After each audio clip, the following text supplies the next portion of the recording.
Pessoal, boa noite. Vamos para mais uma live hoje. Só que a live de hoje nós vamos falar sobre empoderamento feminino, mas não de uma forma onde seja somente focado nas organizações. Vamos falar de empoderamento feminino na vida, no dia a dia. Vou estar conversando hoje com uma grande amiga, minha mestra, Vivian Souza, coach, especialista em autossabotagem, grande estudiosa aí da área de neurociência. E antes de chamar ela aqui, vou só comentar o que me inspirou, na verdade, o porquê de falar sobre isso. Porque eu tenho feito várias lives com teor de gestão, com teor de questão organizacional, e o objetivo também é trazer para o mundo organizacional, mas falar mais do empoderamento feminino fora das empresas. O que me inspirou muito foi assistindo uma série, que inclusive no Globoplay só está em 3 temporadas. Tem a 4ª e parece que vai haver a 5ª. É o Conto da Aia. Eu fiquei muito impressionado. Foi muito impactante a forma como eles estão tratando essa questão de, da noite para o dia, as mulheres perdem todos os direitos. Direito de ler, direito de falar, direito a salário e, enfim, várias outras questões. Eu vou chamar a Vivi aqui já para a gente começar o nosso papo e aí eu dou continuidade do porquê, mais ou menos.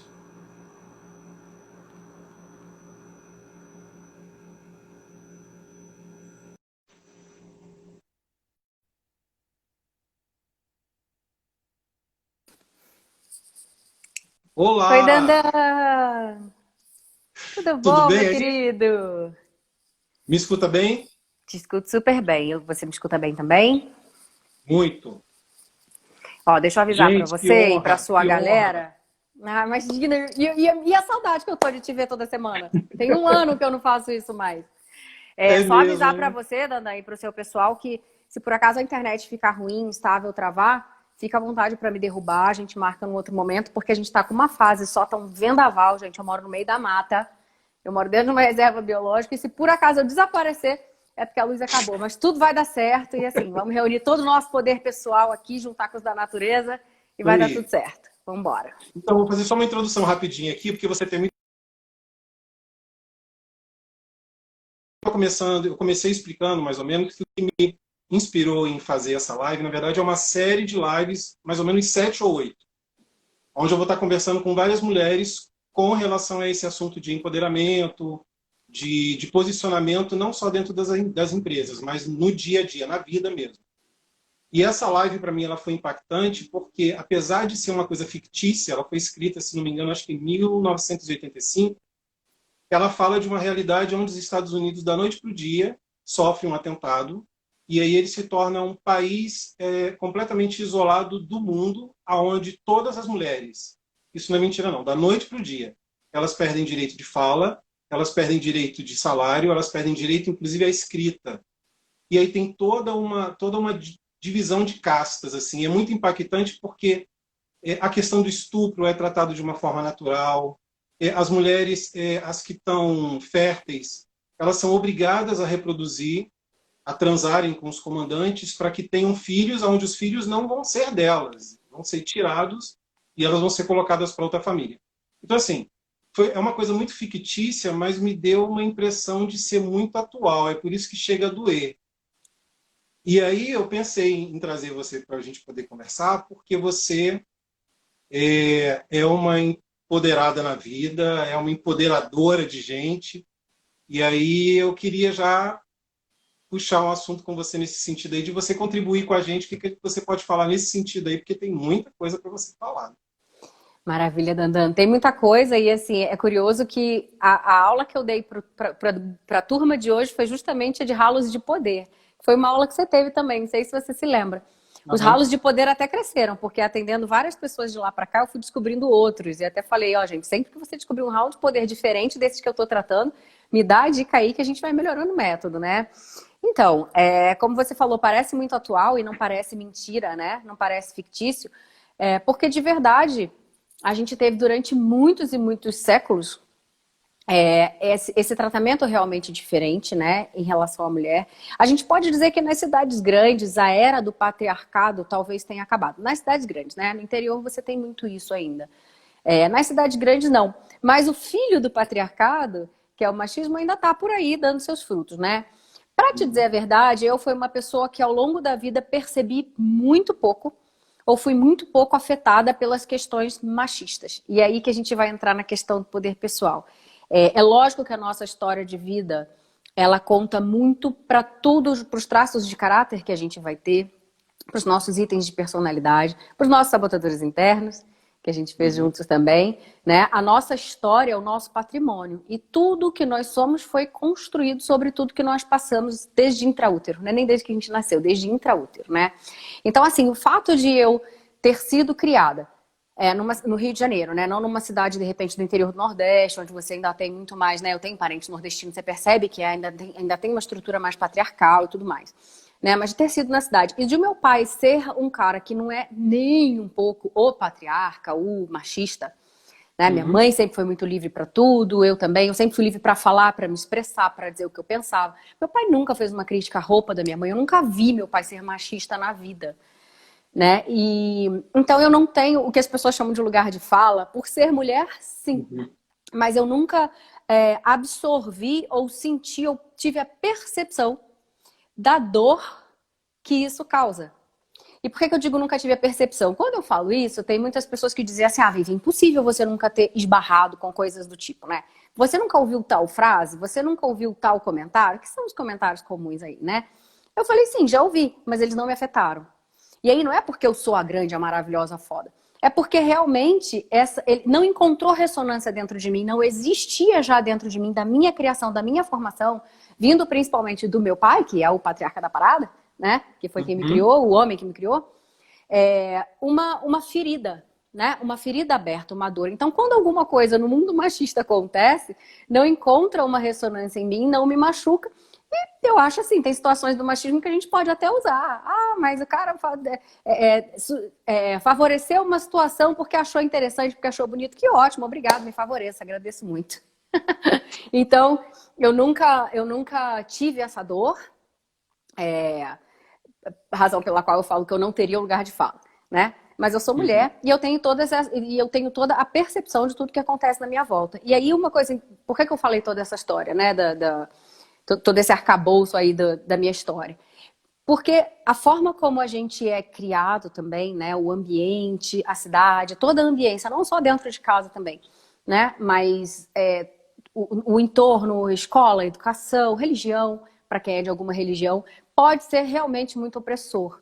E aí, quando isso acontece, a gente fica adulta, a gente vira grande, e é o que eu falo sempre, né, nas minhas aulas, o ser humano não reseta, a gente não tem um botãozinho de reset que diga assim, olha, agora você não precisa mais desse sistema de proteção, agora você não precisa mais cuidar dessa dor, você está crescido, você tem poder, ninguém mais vai fazer isso com você. A gente não tem um botãozinho para resetar.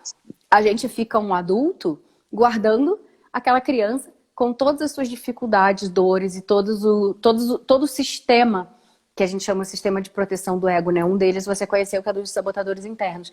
Criado no momento que ela não sabia com que ela estava lidando, que ela não conseguia entender aquele ambiente, né? Então é muito importante que quem tá cuidando dos seus filhos hoje, né? Quem está gerindo pessoas, e aí a gente está falando de mulheres nesse caso, que observe muito isso, assim, permita sempre que o seu filho, que a sua filha, que ela possa existir como ela é. É claro que as mães têm que educar, senão a gente teria virado serizinhos intratáveis, mas sempre permitindo que aquela pessoa seja quem ela é.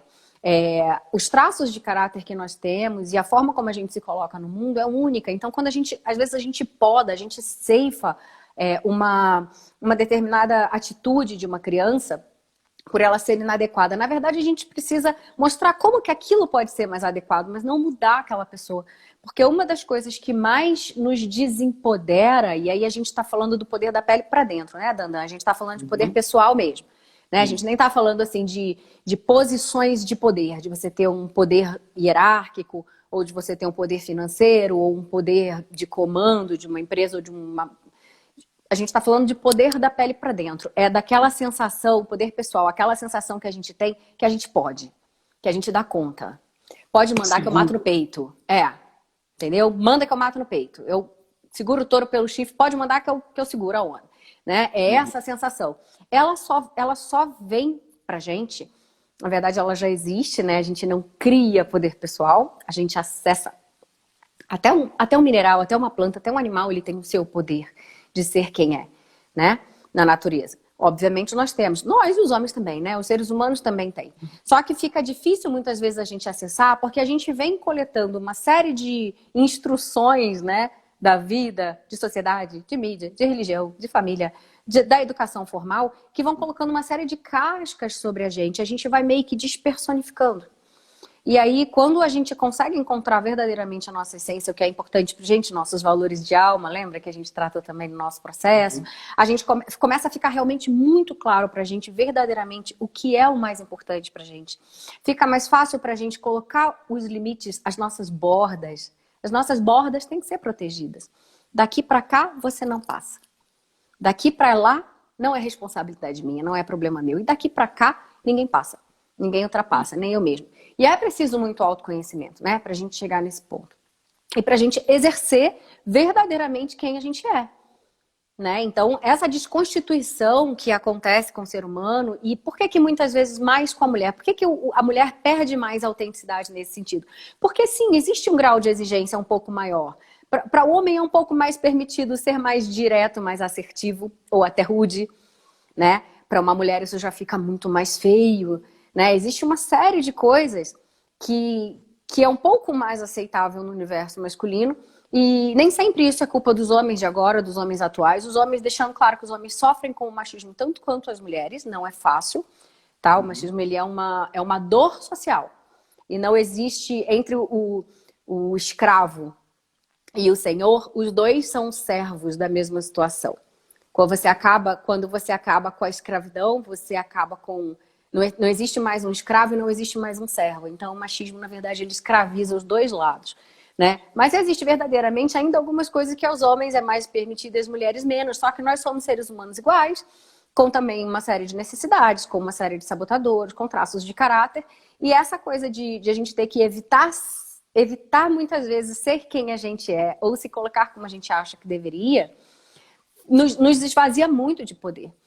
A mulher, ela é criada muitas vezes, ela é percebida como aquele ser que precisa se doar.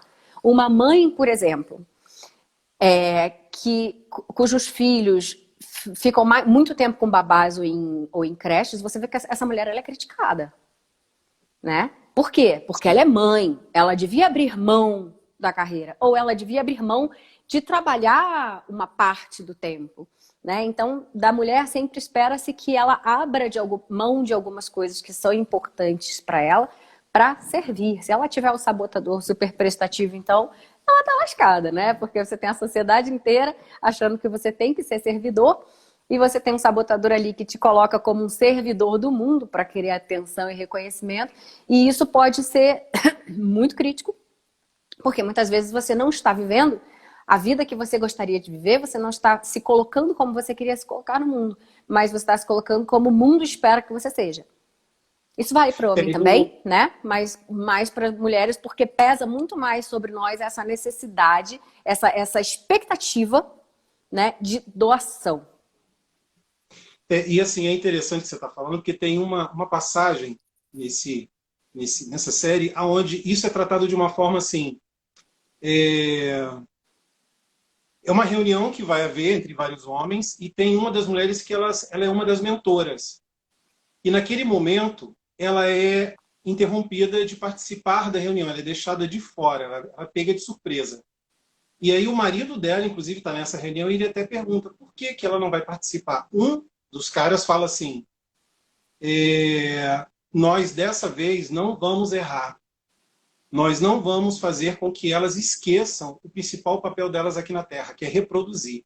É tão impactante aquilo que é como se ele dissesse assim, não tem que pensar, a intelectualidade delas acabou. E já que eu tenho esse poder e essa oportunidade de cortar isso, eu vou cortar agora. É muito impactante porque você vê que tem mulheres que elas fazem isso com elas próprias. Tem, Daniel. Não quero falar, né? Não, e isso, essa crença social é tão forte de que a mulher precisa reproduzir, talvez hoje não se pense tanto a respeito de que ela deveria apenas reproduzir, né? Lhe é permitido, digamos assim, fazer outras coisas, mas reproduzir também. Mas, de certa forma, espera-se que a mulher reproduza. E muitas mulheres acabam reproduzindo, ou seja, tornando-se mães por seguir uma crença social, que é tão arraigada, que é tão antiga, que é tão profunda. E quando eu digo antiga, antiga mesmo, desde muito antes de Cristo, desde que a civilização existe, né? A civilização humana existe. Isso é tão óbvio que seja assim, que muitas vezes as pessoas não discutem. Então, se você observar, por exemplo, a gente tem aí, sei lá, acho que quase todas as mulheres são mães, né? Se você observa muitas vezes as dores dessas mulheres ou até a forma como criam os filhos, você vê que, assim, talvez algumas, ou melhor, talvez muitas, se conhecessem muito bem, se tivessem conseguido se despir dessa obrigação biológica e dessa obrigação social, talvez não tivessem tido. É óbvio que uma vez nascido o filho, qualquer pessoa normal vai amar, enfim, eu nunca quis ser mãe, mas é claro que se eu tivesse tido, ia ser a luz da minha vida. Mas, obviamente, em vários momentos, eu ia pensar, caramba, se eu tivesse aberto mão de coisas, eu ia pensar as coisas das quais eu abri mão. Quando esse filho crescesse, porque ele te ocupa por muito tempo, né? Densamente. Mas quando esse filho crescesse, talvez eu perguntasse, nossa, agora aí, ele cresceu, o que eu fiz pra mim? Então, assim, você vê muito essa dor, né, da síndrome do ninho vazio, pelo fato justamente da pessoa ter aberto mão de muitas coisas que ela poderia ter feito pra ela e por ela. E a maternidade, ela, na verdade, não precisava ser para todo mundo, né? As pessoas me perguntavam muito, agora eu já tô com 44 anos, acho que desistiram de perguntar, né? Porque acho que agora nem que eu quisesse dava mais. Mas até uns 38, não, pode deixar que a sua hora vai chegar, você vai querer, porque toda mulher quer, é normal. Gente, não tem a mulher que não quer. E eu falava, caralho, eu sou o quê então, né? Porque eu nunca quis. Nem desde criança, nem boneca. Eu não achava engraçadinho brincar nem de boneca. Eu tenho 4 afilhados, mas eu nunca fui aquela que ficava pedindo pra eu tomar banho e trocar fralda, sabe? Eu sou sempre aquela que brinca, que lê junto. Então, tipo, porque tem que reproduzir. Quem tem que reproduzir é a panda que tá acabando no mundo. O ser humano tem 7 bilhões, a gente é beça, não tem que, né? Mas existe essa crença social muito forte de que a mulher precisa reproduzir, que ela tem que cuidar da família. Então, eu atendi várias pessoas agora nesse período de quarentena, Daniel, com crise séria no casamento, e eu fazia assim, a pessoa ficar bem alerta, que na verdade essa crise era momentânea, era uma crise de quarentena, que depois tudo vai ficar bem de novo, né? Mas que o marido não estava chegando junto para dividir as coisas da casa. Quando os dois estão fora trabalhando, é aquilo, os dois estão fora, os dois põem dinheiro em casa, a criança está na creche, papapá. No momento que colocou todo mundo dentro de casa, ficou ao cargo da mulher o lavar, o passar, o cozinhar, o isso, aquilo, aquilo outro. E aí tá tudo bem, eu acho que a dona de casa, minha mãe foi dona de casa, por exemplo, minha mãe nunca se queixou de fazer essas coisas. E ela falava, seu pai sai cedo para trabalhar, ele bota comida dentro de casa, e eu faço isso aqui, é uma divisão de tarefas. Existe um acordo ali. Existe um acordo que tudo que é acordado é justo, né? Ninguém se sentia ferido, nem meu pai de ir pra rua, nem ela de ficar em casa. Mas a partir do momento que os dois vão pra rua e os dois botam dinheiro dentro de casa, acontece um desequilíbrio aí quando você coloca todo mundo dentro de casa e só um precisa fazer as coisas. E aí, nas sessões, eu até falava assim, calma, cuidado, a culpa não é dele. Ele sofre a mesma crença que nós, mulheres, sofremos. De que isso não é pra mim. Eu não sei fazer. Uma mulher fala não sei fazer, fica feio. Nossa, que absurdo, cara. A mulher casou. 2 filhos nas costas, cara. Não sabe fazer uma comida. Ninguém fala isso do homem, né? Agora, eu não vou tratar isso como uma injustiça sobre a mulher. Isso é uma consequência de crenças sociais. E eu acho que isso está mudando atualmente. Eu acho que os homens mais jovens, de até 45, 48 anos, eles já vêm com um pensamento um pouco diferente. Eu vejo os rapazes hoje que são criados por mulheres da minha idade totalmente diferentes. Então, assim, eu tenho afilhado, eu tenho filha de amiga que vem pra cá com um namoradinho de 18 anos, de 19 anos. Cara, tirou a mesa, o menino já tá lá na louça lavando. Eu fico assim, não, amor, deixa que a tia lava. Não, tia, tô lavando aqui. Eles já vêm diferente. Já tem isso neles, Já, porque eles já foram criados por uma mãe que diz assim, meu filho, você tem que fazer também, não é só a mulher, não. Então, a gente tá se limpando desse passado histórico aí, né, Daniel? Só que aí vai vir um outro problema.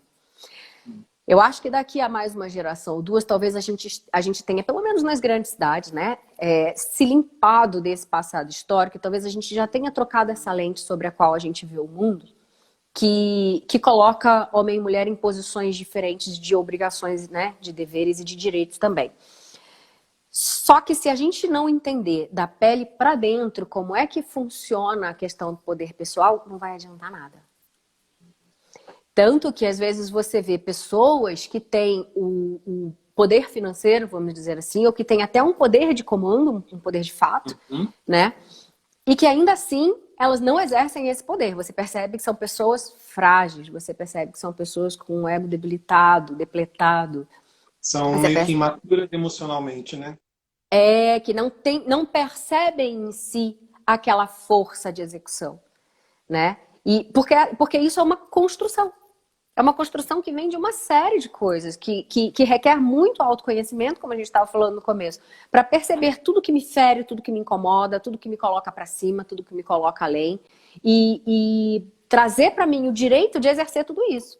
Então não adianta a gente mudar as leis ou regras sociais. Se a gente não muda a nossa crença, a forma como a gente se entende e se percebe também, não vai adiantar nada. A gente vai continuar como?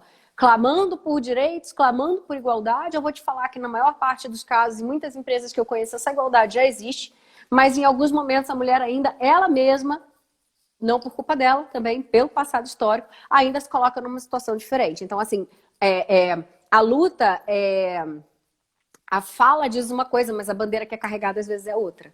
Porque a gente precisa fortalecer esse ser que está dentro daquela pele, né? Fortalecer a psique daquela pessoa. O auto-amor daquela pessoa, a autoestima, que é o conceito que ela tem de si, né? Reduzir o crítico interno. Enquanto essas coisas não... enquanto a gente se colocar nessa posição, não adianta mudar a regra, não adianta mudar a lei. Não adianta um homem virar e dizer, olha, você pode fazer o que você quiser. Não, meu amor, eu divido com você. Que essa questão do poder pessoal, né, que a gente está falando, e não o poder de execução, de fato, ele é construído sobre alicerces de autoconhecimento, sobre a observação do quanto de poder a gente entrega para o outro, né, que são aqueles houses de poder pessoal, o quanto você se incomoda. Existem coisas tão sutis, né, Daniel? O quanto você se incomoda com a opinião alheia. Você está reduzindo seu poder pessoal, né? Você está dando para o outro o poder de dizer se você é adequado ou não, de te julgar. Quando você se compara com alguém, você está dando poder para o outro. A sua régua não é você. Você está entregando a sua régua que mede o tamanho que você tem na mão da outra pessoa quando você se compara. Então existem uma série de coisas que são muito delicadas, mas que são a construção desse poder pessoal mesmo. Então não adianta lei, não adianta regra, não adianta qualquer coisa, qualquer igualdade cantada ou ditada, se nessas pequenas coisas internas e que estão totalmente ligadas à nossa psique, a forma como a gente se vê, e não só como a gente vê o mundo, não forem ajustadas, a gente não vai assumir esse poder. Ele está lá dentro e vai ficar guardadinho, escondido. Então, assim, quando eu convidei você para a gente conversar, foi justamente até para tocar nesse ponto, porque você vê muitas mulheres empoderadas a nível organizacional, dentro da empresa, são mulheres assim que você olha e fala, nossa, poderosa, decidida, toma as melhores decisões. E aí, quando ela sai daquele cenário organizacional, quando ela chega na vida dela, é uma mulher que se apaga, se anula por conta de uma posição, pelo que você falou, né, comentou, até das crenças. Por vários motivos, e em casa ela se torna um ser passivo, um ser apagado, e parece que ela só tem luz na organização. E aí, assim, eu sei que atende milhares de pessoas, milhares de mulheres nesse sentido. Por que você acredita que seja isso? Assim, parece que é como se fossem essa dicotomia. São duas mulheres. Na rua é aquele ser potente, uma mulher maravilha. Em casa é um ser que é a sombra. Como é que você enxerga isso? Assim, quais os sinais assim, que você... Eu acho que acontece duas coisas aí. Muitas vezes essa mulher, quando ela chega em casa, ela perde esse brilho, ela perde essa luz, porque talvez ela esteja funcionando, operando pela culpa. Então a gente vê muitas pessoas, muitas mulheres que têm um cargo de poder, e cargos de poder trazem muito mais responsabilidade. Então costumam ser pessoas que trabalham muito, né? Trabalham muitas horas, trabalham sob muita pressão. Talvez, muitas vezes essa mulher, ela tá ali, mas ela tá julgando que a dedicação que ela tá dando em casa, né? Principalmente se tiver família, filhos, para marido, seja uma dedicação pequena. Então, essa mulher que tem um cargo alto, que tem um cargo de poder, que tem um cargo de liderança, né, e que se dedica muito ao trabalho, se ela chega em casa culpada por estar fazendo isso, por não estar doando mais tempo, né, ela vai tender a se apagar. E ela vai se esvaziar totalmente. Ela pode ter o poder dado por uma assinatura na carteira dela ou por uma assinatura de contrato. Mas o poder pessoal vai embora quando chega a culpa. É como a gente falou, né? Eu cataloguei até agora 20 ralos de poder. Eu posso até falar todos eles no final, assim, rapidinho. Mas a culpa é um deles. Então essa mulher, ela vai chegar em casa se sentindo o quê? Uma bosta, o cocô do cavalo do bandido. Cara, olha só, o que adianta? Eu lidero um monte de gente lá, eu faço um monte de dinheiro para a empresa, os números estão ótimos, eu vou ganhar um prêmio de excelência, eu vou ganhar bônus, e eu chego em casa, meu filho dormiu sem tomar banho, meu filho não fez o dever. Entende? É. Então, e se ela não tem família, se ela acha que ela tá devendo para filhos, ou se ela chega em casa e ela acha que ela tá devendo para ela, porque ela não consegue comer direito, porque ela não consegue treinar, porque ela dorme mal. Então, se ela gera essa culpa, é quando você vê a pessoa dar tudo de si e em algum momento, quando ela sai daquele ambiente, ela se apaga pela culpa do que ela acha que não está entregando pro outro ou até para si.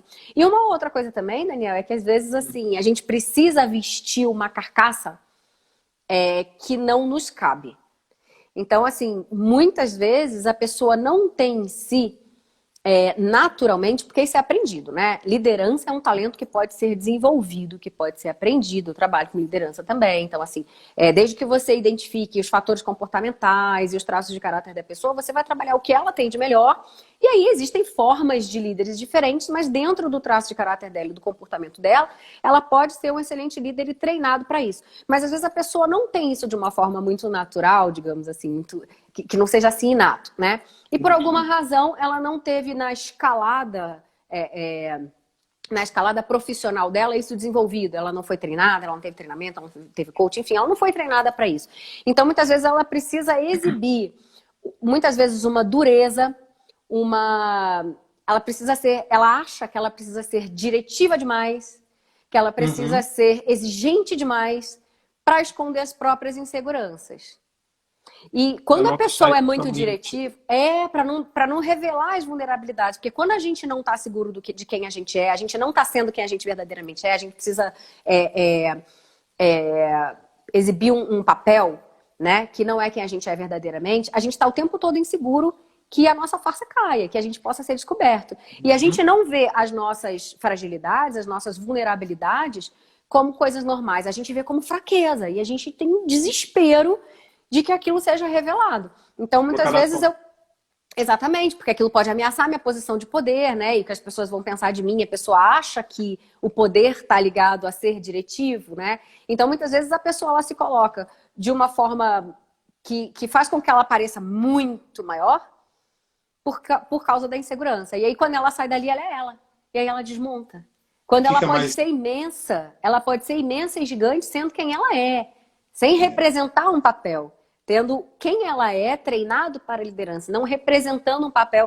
Porque às vezes a pessoa diz assim, nossa, eu tive uma chefe que eu admirei muito. E, nossa, ela tinha todo mundo na mão, ela era super produtiva. Então, quando eu for chefe, eu vou querer ser igual a ela. Só que às vezes você não tem os talentos que ela tem. Você também não tem as vulnerabilidades que ela tem. Você tem talentos outros que pode te tornar um grande chefe, só que sendo um pouquinho diferente. Por exemplo, o meu estilo de liderança é por influência. Eu não dou ordem, eu não sei dar uma ordem. E não faço questão de aprender. As minhas colaboradoras, elas fazem o que é preciso porque eu peço. Porque é o papel delas. Porque, de repente, se ela não fizer, eu vou lá e pego pra fazer. Mas não pego aborrecida de cara feia. Eu tô fazendo e, de repente, ai, meu Deus, a dona Vivian, deixa eu ir lá fazer. É o meu estilo de liderança. Ela percebe a sua posição de liderança de uma forma muito fluida, né? E assim, se você disser pra mim, não, Vivi, você tem que ser mais diretiva, você tem que chamar atenção. Eu nunca briguei com ninguém. Você tem que gritar. O meu D, sabe o DISC?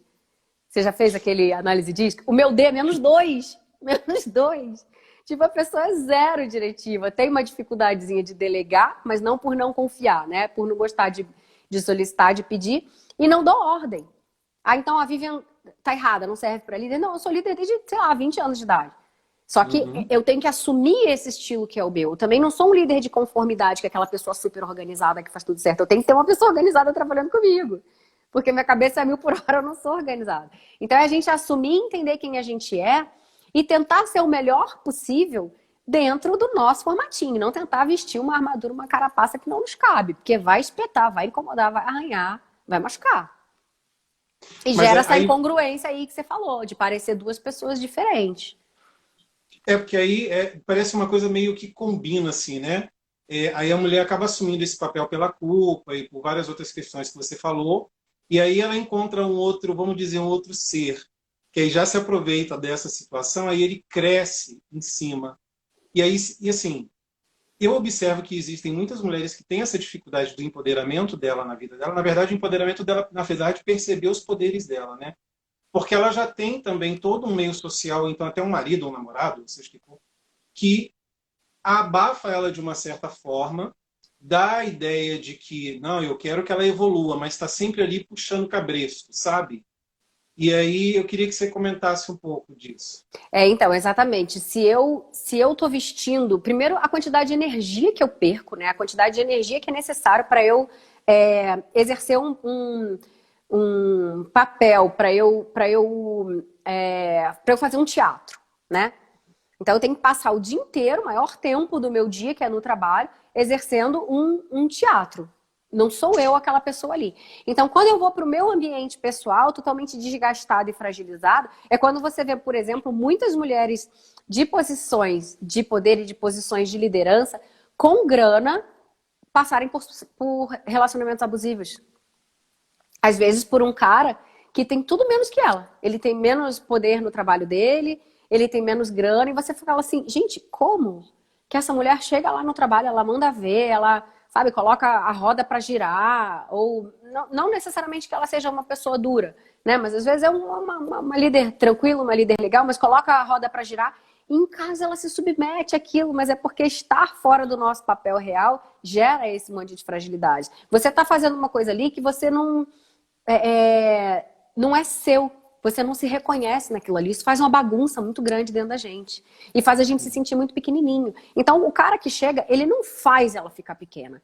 Ela se faz pequena diante dele. E aí, nessa hora, a gente atrai mesmo esse tipo de pessoas que vai se aproveitar disso. Né? E aí você falando... No início eu comentei sobre a questão dos sabotadores, né? E aí trazendo um pouco esse tema dos sabotadores para essa realidade de empoderamento, assim, essa ferramenta que você na época eu fiz, um livro que você me indicou para ler, assim, eu tenho dificuldade de guardar nome de livro, tá? Inteligência positiva. Isso, é um amarelo, tá ali.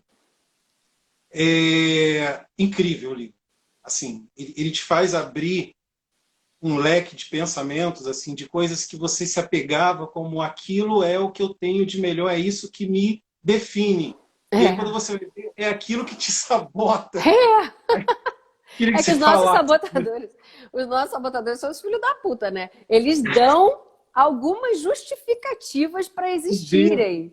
Então, os nossos sabotadores internos, eles são vozes, vamos dizer assim, que falam o tempo todo no nosso ouvido como a gente deve agir, o que a gente tem que ser. E como você falou, a gente acaba se identificando com aquilo e a gente acha que é aquilo, né? Mas o nosso sistema de autossabotagem não é quem somos, ele não nos representa.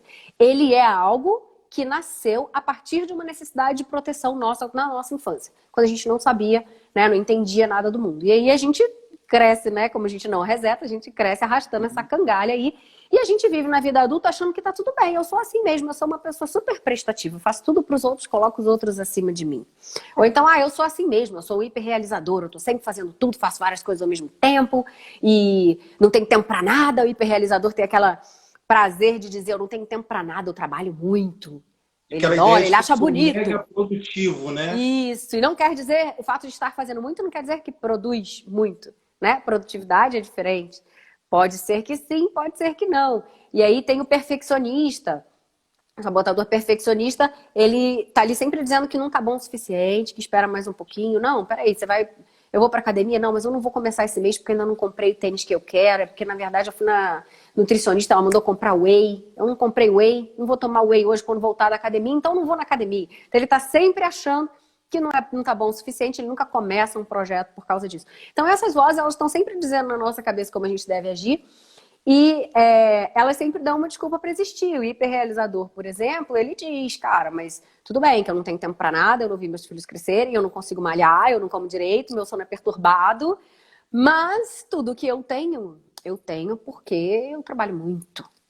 Porque eu passei não sei quantos anos sem sábado e domingo, porque para mim não tem essa de feriado, porque eu trabalho até 2 horas da manhã. Então ele acha que ele só tem tudo que ele tem. Se ele tem aquela casa, se ele tem aquele cargo, é porque ele é o hiperrealizador. E é bacana realizar, viu, gente? É muito importante.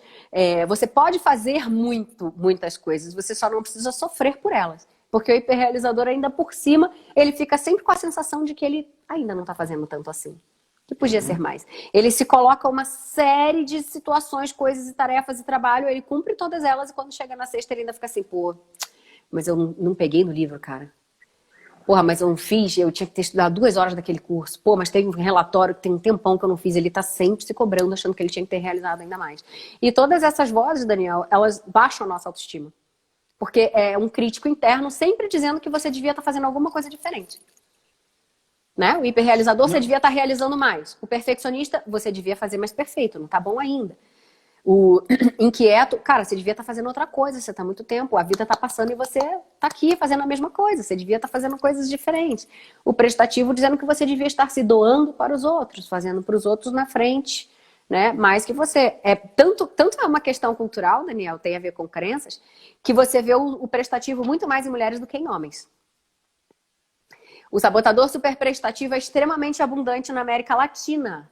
Na Europa e principalmente nos países nórdicos, é um sabotador que quase não aparece nos testes. Aí você diz assim, porque eles são frios? Não, não é uma questão de frieza. O superprestativo, ele não é superprestativo porque ele é uma pessoa boa, porque ele aceitou Jesus, porque ele é caridoso e querido. Ele é superprestativo para ser amado, para ser aceito, para ser desejado, exatamente. Por vaidade, por necessidade de reconhecimento. É totalmente por isso. Então, veja, quanto mais você acredita em você, quanto mais você veste a casaca do teu tamanho, quanto mais você tá em você, menos você precisa fazer pro outro só para agradar. Porque, cara, a pessoa vai gostar de mim do jeito que eu sou, pelo que eu sou, e não porque eu tô rastejando. Né? Menos eu vou cair na mão dos sabotadores, menos eu vou achar que eu tenho que hiperrealizar. Porque já tá bom do jeito que eu tô. Menos eu vou ser perfeccionista, e perfeccionismo não é qualidade. Antigamente isso era colocado em currículo. Como qualidade. Sim. E Deus me livre, eu tenho horror de imperfeccionista, não sai nada, não sai do lugar. A pessoa sofre tremendamente e acaba não desenvolvendo nada, achando que nunca tá bom o suficiente. Né? Então, são essas vozezinhas aí, e realmente saber quais são, conhecer, né, aquele gráfico que você tem, conhecer os nossos sabotadores e aprender a lidar com eles, a colocar o nosso cérebro sábio acima da atuação deles, realmente faz toda a diferença. E faz com que a gente se sinta muito mais dono da gente. Mais poder. Ó, entrou aqui agora a Fran Rangel, ela estava na aula que eu dei ainda há pouco. Fran, olha que coincidência. Mesmo dia a gente falou de poder pessoal. Veio dar uma complementada aqui. E o que eu achei interessante, assim, acho muito interessante dos sabotadores, assim, é porque aquilo que a gente se apega tanto, né, colocando como, nossa, isso aqui é a minha maior qualidade. Eu sou uma pessoa que eu vivo trabalhando 24 horas, está todo mundo dormindo. Aí você vê aquelas frases, às vezes, que tem na internet, né, que se você não sabe ler aquilo direito, você se mata, né? Enquanto todos estão dormindo, eu estou aqui trabalho enquanto todos estão dormindo. Eu entendi que, assim, você tirar o lado positivo disso é tipo, não, se esforce, tente não procrastine, mas tipo, enquanto todos estão dormindo, eu vou trabalhar 24 horas, pelo amor de Deus, né, gente? Então, assim, são essas frases que vão reforçando esses sabotadores, e aí foi o que você falou. Eu trabalho muito, eu sofro, eu não resolvi não casar, resolvi não ter filhos, eu estou completamente longe da minha família, mas eu estou numa posição de liderança. Aí você vê, às vezes, a gota d'água quando, da noite para o dia, de repente, a liderança é substituída, quando ela percebe que é um ser que é substituído diante de várias questões, e aí isso dá um trelelê na cabeça da pessoa, né? Porque aí tudo aquilo que ela reforçava como tipo, nossa, isso me define. Nossa, isso me define, mas e agora? Isso não me define mais. Ela dá um baque. Então, assim, os sabotadores eu achei muito legal quando eu fiz com você, porque as coisas que mais me definem, elas ainda existem, as coisas, elas estão em mim. A diferença é que eu não dou tanta energia e engajamento para elas. Eu aprendi a dar uma desfocada para outras áreas, senão eu ia me tornar um ser insuportável para mim mesmo. E isso que você falou, por exemplo, quando o hiperrealizador ele realiza muito e ele consegue atingir cargos ou ter certa grana e ele perde a grana ou ele perde o cargo, isso é uma extrema dor, extremo sofrimento, porque o hiperrealizador ele se identifica com o fazer e com o que ele tem e com o que ele possui. Então, na medida em que você tira aquilo, seja o cargo ou seja a grana, ele não vale mais nada. Porque se eu valho quanto mais eu trabalho, se eu valho quanto mais eu produzo... Ah, Vivian, mas na minha empresa é assim, eu valho quanto... Tá, na sua empresa, meu amor, é diferente disso ser dentro da sua cabeça. Na sua empresa, sim, porque uma empresa troca o seu tempo por dinheiro. É isso que a gente faz. Trabalhar é trocar o tempo por dinheiro. Quando eu atendo meus clientes também, eu estou trocando o meu tempo pelo dinheiro deles. Isso é normal, né? Então, não só quanto mais eu trabalhar, mas quanto mais eu valer, né? Quanto mais o valor do meu trabalho for maior, mais eu vou receber o dinheiro em troca. Mas para mim, eu não posso achar que eu valho mais quanto mais eu faço ou produzo. Porque aí, quando o hiperrealizador cai doente, por exemplo, ele entra em depressão. Sim. Porque às vezes não é uma doença que ameaça a vida dele, não. Mas sei lá, uma crise de coluna. Porque naquele momento ele tá ali na cama e ele não pode realizar. Ele não pode trabalhar pra caraca. Ele não pode se fuder de trabalhar até meia-noite. Ele tá na cama. E aí ele cai em depressão porque, é o que você falou, a cabeça começa a entrar em parafuso e falar, cara, mas então o que eu valho? O que eu tô valendo nesse dia de hoje que eu tô aqui de cama? Né? Você perde a posição na empresa e aí você não vale mais nada pra você na sua cabeça, porque o que eu valia era a minha posição. Isso traz muita dor. Muita dor, muito sofrimento. Quando você comentou da questão do perfil do prestativo, né? Pessoa que é sempre prestativa na busca dessa dependente, de fazer com que o outro se torne dependente dela, né? Quando não existe esse vínculo, e eu estou comentando porque isso eu já vi uma vez acontecer com uma colega de trabalho, não aqui, estava no Rio, super prestativa, chegava às vezes a incomodar, porque ela queria fazer o dela, fazer o seu e fazer de todo mundo, e aí você ficava às vezes com aquela sensação de, nossa, se eu falar não para ela, eu estou querendo dizer que eu não estou querendo dividir conhecimento, e não sei o quê.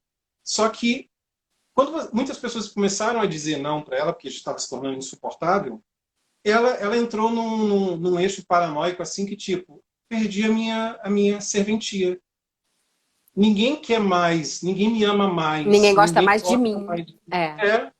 Porque como o super prestativo ele faz as coisas para ter amor, aprovação e reconhecimento, se você o impede de fazer, ele acha que é porque você não aceita nada disso dele.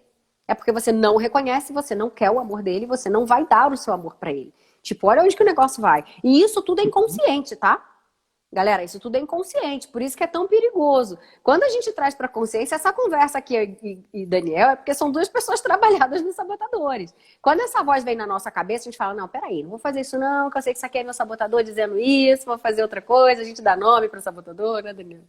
Se a pessoa não me ajuda, tudo bem, ok, eu vou seguir meu barco, mas pessoas Exatamente. Sofrem, e aí levando tem gente que não quer, tem gente que não aceita ajuda porque é dela, ela é muito orgulhosa, né? Ou ela não quer representar uma fraqueza, mas ela te ama. O prestativo, ele relaciona ajuda com amor. Se você não quer a minha ajuda, é porque você não quer o meu amor e porque você não vai me amar. Então, no caso dessa sua colega, por exemplo, deve ter entrado uma crise na cabeça dela, tipo, ninguém aqui gosta de mim. E se ela tinha, junto com o prestativo, ela tinha o controlador, porque isso de, além de ser prestativa, ela ficar fazendo tudo de todo mundo, talvez ela tivesse controlador alto também. Você adivinhou. O controlador precisa, ele acha que as coisas só andam se ele estiver no comando, se ele tiver... Né? E a justificativa do controlador para existir é assim, mas se eu não fosse assim, se eu não controlasse tudo, a gente não estava onde está, a gente não entregava o projeto, a gente não teria sido eleito, enfim, né? Então você junta um prestativo com um controlador, é uma pessoa insuportável que fica ali servindo e controlando todo o tempo, ela traz um grande peso para si, um grande peso para os outros, e ela identifica-se também com o fazer para o outro. E aí, se a outra pessoa não devolve o amor porque veja, é uma troca estranha. Eu te faço o favor, eu faço uma coisa pra você, em compensação você tem que me reconhecer. Só que aí, de repente, você pode não me reconhecer. Por quê? Você nem queria aquele favor, você tá cagando pra aquele favor. Aí o prestativo fica como? Ressentido. Porque essa história de eu faço, mas não espero nada em troca. Pau no cu, né, gente? Isso não é ser humano. Só se você tiver outro, se for de outra espécie. Ser humano, não. Nem mãe faz as coisas e não quer nada em troca. A mãe quer sim, ela quer reconhecimento, ela quer Feliz Dia das Mães, mamãezinha, ela quer... Quer um abraço, ela quer um carinho, ela quer saber ela pode que não querer dinheiro, mas ela quer saber que você sabe que ela é que ela se esforçou por você, que ela é uma mãe maravilhosa. Nada é de graça nessa vida. Então, se você... confortável. Exatamente. Então, o prestativo, ele fica extremamente ressentido e às vezes tu não sabe por que que a pessoa tá ressentida, cara. É porque a expectativa dela era que você, sei lá, fizesse uma puta demonstração de reconhecimento ou qualquer coisa do tipo. E você não cumpriu a expectativa dela que estava dentro da cabeça dela, você não adivinha, ou o que ela fez pra você sequer teve importância, daí você não reconhece. E aí a pessoa fica ressentida. Poxa, eu fiz, eu tentei. E tu não tá nem entendendo o ressentimento da pessoa, né? E aí, quando O ela não tem Gabriel isso entrou aqui trabalhado, agora. O Gabriel fez o autossabotagem comigo também. fez. E aí, quando a É pessoa ela investidor não tem profissional, ele. quando ela não tem isso trabalhado na vida, quando ela chega dentro de uma instituição, né, no caso, o nosso foco aqui é mulheres, né? Quando ela entra dentro de uma instituição onde ela se sente numa necessidade de ser ouvida, dela ser receber algum tipo de reconhecimento, seja qual for, e aí quando ela se depara num ambiente onde isso é indiferente, tipo, se você fez, ok, você não fez, corre atrás, enfim. Começa assim, você criar realmente esses colegas de trabalho, como eu tive, né, aonde existia isso que você está falando, do excesso de controle, porque quando ela não conseguia mais se controlar, eu não sei que nome a gente poderia dar para isso, você conhece mais do que eu, a sensação de que eu tenho é que, assim, se tornam até pessoas que elas são as abusadoras emocionais, não os abusivos, né? Os Uhum. abusivos não, as vítimas. Parece uma característica desse tipo de pessoa que ela não consegue mais se controlar os próprios sentimentos, e aí ela precisa, de qualquer maneira, controlar o sentimento do outro, porque ela já perdeu o controle total da vida dela. São pessoas geralmente muito ansiosas também e inseguras, né? Muito ansiosa. Todo mundo que está operando com os sabotadores muito altos, com baixo QP, né? Lembra do teste do QP, de inteligência positiva? Todo mundo que está operando com QP muito baixo, muito na mão do sabotador, naturalmente torna-se ansioso. Cada sabotador por sua razão. Né? O super prestativo, porque ele quer ficar fazendo para os outros, ele fica na expectativa, projetando todo o amor que ele quer, né? Na expectativa. O esquivo, eu sempre ri quando eu falo esquivo, porque é o meu mais alto, né? O esquivo ansioso porque ele deixou coisas para trás que ele sabe que ele já devia ter feito, que ele devia ter cumprido. O hiperrealizador fica ansioso porque ele acha que ele tinha que estar fazendo mais coisa. Então, assim, baixa autoestima e ansiedade é patognomônico, assim como a gente fala na medicina. É sinal clássico de que tem um sabotador agindo. Cada um... você pode ter um conjunto de sabotadores totalmente diferente, mas o comportamento final, ele vai ser ansioso, ele vai trazer baixa autoestima, muitas vezes ele traz baixa produtividade, procrastinação. Às vezes as pessoas acham que a procrastinação é coisa só do esquivo. Não. O insistente, por exemplo, que é o perfeccionista, ele procrastina porque ele demora tanto a entrar em ação, por achar que não está bom o suficiente, que não está perfeito, que ele acaba atrasando. Às vezes é um cara que tem poder de fazer um bom trabalho e acaba atrasando a entrega de um projeto porque ele acha que não tá bom ainda. A Renatinha Falcão falou imposto de renda no último dia. Exatamente! O meu foi feito ontem. Paguei hoje cedo. Exatamente, Renatinha. Então, o comportamento de procrastinar, de perda de produtividade, de baixa autoestima, a sensação de baixa autoestima, essa é comum para todo mundo. Tanto faz qual tipo de sabotador operando com o nível de inteligência positiva baixa. A gente fica na mão do palhaço mesmo. Totalmente. Então, assim, como dica não, né? Eu acho que mais como orientação mesmo para as mulheres, nessa questão de se entender, de autoconhecimento, de tentar se reconhecer aí para um empoderamento, né? Não ficar esperando catástrofes acontecerem na vida delas, né? Você indica a questão dos sabotadores. Aí, deixa eu só ver aqui, a gente tem 10 minutos para você justamente comentar, você disse que ia comentar grandes perfis dos sabotadores. Os Não, 40 e tanto, ralos de os poder, os ralos ralos de de poder. poder. É, Isso. vou Aí citar seria a aqui. oportunidade Na para você verdade, eu não sei comentar. se só citando vai fazer muito sentido, porque...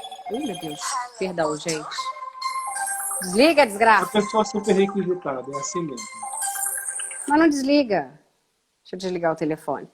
É, porque, na verdade, eles requerem uma certa explicação, né? Mas eu vou falar meio Sim. por alto. Só Uhum. concluindo uma coisa que você falou, que essa pessoa ela começa a parecer abusiva, né? Quando ela tem esse prestativo, ele tem o controlador alto, como a gente falou que você disse que agora você já tem olho para isso, provavelmente era o caso da moça. Sim, ele acaba ficando um abusador. Às vezes não aquele abusador nato que quer arrancar a energia das pessoas ou que quer destruir as pessoas, mas é o que você falou, por estar totalmente fora do controle de si e ele tem o controlador alto, querendo controlar tudo de todo mundo, ele vira um inferno, ele carrega o mundo nas costas porque ele acha que ele tem que controlar tudo e ele traz um peso tremendo para uma família, para uma organização, o controlador aonde ele está, o ambiente é pesado. E o que eu Exato, que é aquele sentia suma, as dela, pessoas salivam. Um controlador no ambiente de trabalho, ainda mais se ele for líder, se ele for chefe, as pessoas passam mal, elas salivam, elas, sabe, ficam com a mão gelada quando aquela pessoa entra no ambiente, porque é aquela pessoa que chega achando tudo inadequado, querendo tomar conta de tudo. É muito desagradável. e eu me lembro que um dos pensamentos que eu tinha quando a gente estava junto era essa questão dela de controle, e eu ficava sempre pensando assim, será que é porque ela, por algum motivo na vida dela, ela teve que se afirmar enquanto mulher? Eu não sei o contexto da família dela, de irmãos, não me lembro. Mas eu fiquei pensando, será que ela não teve que provar para a própria família que ela era capaz, que ela podia? Tanto que ela sempre foi uma mulher de viajar sozinha, de descobrir lugares sozinha. Ela sempre foi assim, desbravadora. Foi não, ela é desbravadora. Só que eu acho que aí ela se perdeu no caminho nesse sentido aí, A gente que ela perde a mão. começou. A gente perde a mão facilmente porque é um processo inconsciente, né, Daniel? É um processo totalmente inconsciente. Enquanto a gente não descobre, por exemplo, você faz o teste ou você trata com um especialista, você descobre não só quais são seus sabotadores, olhar só o gráfico não quer dizer nada, mas como você faz Uhum. para lidar com eles e, de preferência, se você descobre como eles nasceram, que é o que você falou. Alguma coisa na vida dela, na infância dela, fez com que ela, mesmo que a realidade não pedisse isso, mas ela, a criancinha dela, teve que lidar com alguma coisa que ela não entendeu muito bem. E ela lidou com isso se transformando dessa forma, né? Dessa maneira. Então, é um Aí processo vai muito antigo positivando esse sentimento, né? e vai positivando, exatamente, porque ao longo da vida, a gente enxerga o que a gente quer enxergar. Então, ao longo da vida, as coisas que deram errado por ela ser assim, ela não enxerga. Todos nós. Uhum. E as coisas que deram certo por a gente ser assim, a gente vê. Então, a gente vai só confirmando a crença de que eu preciso ser assim. Quando eu não sou assim, eu me dou mal. Porque sempre que eu faço isso, dá tudo certo. A gente não enxerga as vezes que deu errado. Por isso que a gente faz aqueles exercícios. Eu boto vocês para acharem todas as vezes que deu errado quando a gente estava sendo daquela maneira. Que era para tirar da cabeça a ideia de que aquilo nos representa e que é a melhor forma da gente ser, né? E foi muito bom, assim. Foi muito bom porque foi um abrir É de leque, revelador, assim. né? Foi. Na Tinha verdade, a traços. autossabotagem hoje, Daniel, entra em todos os meus projetos. Eu tenho um projeto para autoestima, né, e poder pessoal, eu tenho um projeto para inteligência emocional, eu tenho um projeto para mudança de hábitos, né, disciplina, força de vontade, em todos eles os sabotadores entram. Antigamente era só no teu tipo de projeto, né, que era para autoconhecimento e tal. Uhum. Hoje ele entra em todos, porque qualquer coisa que a gente vá fazer na vida, se a gente entender quais são esses soldadinhos inconscientes, cara, 95% do tempo a gente é liderado pelo inconsciente. 95% do tempo é muita coisa. Então, se a gente não construir, né, não observar que esse inconsciente está maltratando a gente e não construir um inconsciente melhor, a gente simplesmente vai ser liderado por um algoz, que somos nós mesmos, né? E é assim que a gente vai se atrapalhando na vida. E a pessoa diz assim, nossa, eu sempre repito esse padrão, eu sempre faço isso. Eu quero fazer diferente, quando eu vejo eu estou fazendo a mesma coisa. Exato. Prometo para mim que eu não vou mais fazer tal coisa, daqui a pouco eu estou fazendo. Justamente É. porque existe esse gigante inconsciente. Então, em todo tipo de processo hoje, eu começo por ele. Porque assim, ele abre o teu mapa, né? Depois você vai devagarzinho com o processo pisando no teu próprio território. Mas eu acho que ele abre um mapa maravilhoso para a gente se entender, se compreender e também se amar e se perdoar. Porque mesmo essas coisas que são desagradáveis em nós, elas vieram de uma fase que a gente não sabia como lidar com elas. Elas vieram da infância. Então não tem como você também não se perdoar, não se colocar no colo. Quando uma criança faz uma bobagem, o que que a gente faz? Ela mete o dedo numa tomada, ela cai e se machuca, a gente até repreende, mas a gente põe no colo, né? O que que eu faço com os filhos das minhas amigas e meus afilhados? Vem cá com a Dinda, deixa a Dinda conversar. Machucou? A gente limpa, vem cá, meu amor, dá colo. A gente dá colo e fala, tá vendo? Por isso que a Dinda falou pra você não ir ali. A Dinda não falou que você ia escorregar? Por isso. Então, mesmo a gente fala pra criança que ela errou, a gente diz que ela errou, pra ela não fazer mais, mas a gente faz o quê? A gente dá colo e a gente dá amor. E a gente não faz isso com a gente. Só que essa criança tá aqui, a nossa criança tá aqui dentro, aos berros, tentando entender o que aconteceu até agora. Eu achei legal outra coisa que eu tô me lembrando, porque quando você vai fazer um estudo, por exemplo, de enneagrama, né? Uma ferramenta lá da psicologia e tal. É bem parecido com sabotadores, é bem legal. Eu só faltava trocar o nome daqueles, porque todos são representados por figuras, né? Uma figura. Só faltava trocar o nome deles e falar assim, esse aqui é o sabotador total. Esse aqui é o sabotador. É muito. Só que no campo dos sabotadores, né? Que foi o que você passou, que eu me treinei com você, ele é muito mais abrangente. Foi a sensação que eu tive. Ele foi muito mais abrangente, porque você foi trazendo para a realidade, falando, Daniel, é assim. A Daniel é por causa disso. A Daniel é por causa daquilo. No Enneagrama tem toda a questão representativa, né? Aí vem a questão de números e tal, tal, tal. Então, muita gente acaba achando que é meio que algo esotérico, mas não tem nada a ver. Mas os sabotadores, assim, eu vi como um abrir, assim, de olhar. É mais profundo e mais detalhado. Os sabotadores é um processo da inteligência positiva que nasceu da psicologia positiva, né? E foi feito com base numa série de testes e tal. O Enneagrama, eu acho que os sabotadores dão resultados mais fidedignos e também tem estudos mais profundos a respeito. Mas é o que você falou, realmente é muito parecido, você consegue ver cada um ali. Então você tem um direcionamento da mesma maneira, o Enneagrama ele é montado a respeito do sistema de proteção do ego, como os sabotadores, mas a inteligência positiva ela foi um pouco mais a fundo. Mas o Enneagrama é um trabalho sério também. Ele parece um pouco místico justamente por não aprofundar muito. E aí eu, como estudante de psicanálise, também eu vou cutucando. Então a coisa fica mais... A gente vai mais para dentro, né? Vamos dizer assim. Mas o Enneagrama é parecido também. Eu só achei realmente assim... Você falou da questão da inteligência positiva, o sabotador ele é mais abrangente nessa parte, porque quem fica muito focado às vezes no Enneagrama, ele meio que se coloca numa caixa, então ele meio que se resume a um número. Eu sou número tal. Eu posso oscilar para esse número e para esse número. Nos sabotadores, a impressão de que realmente me dá é que, tipo assim, eu tenho vários deles, né? E em alguns momentos, alguns foram muito reforçados na minha vida. Eu sei a minha essência.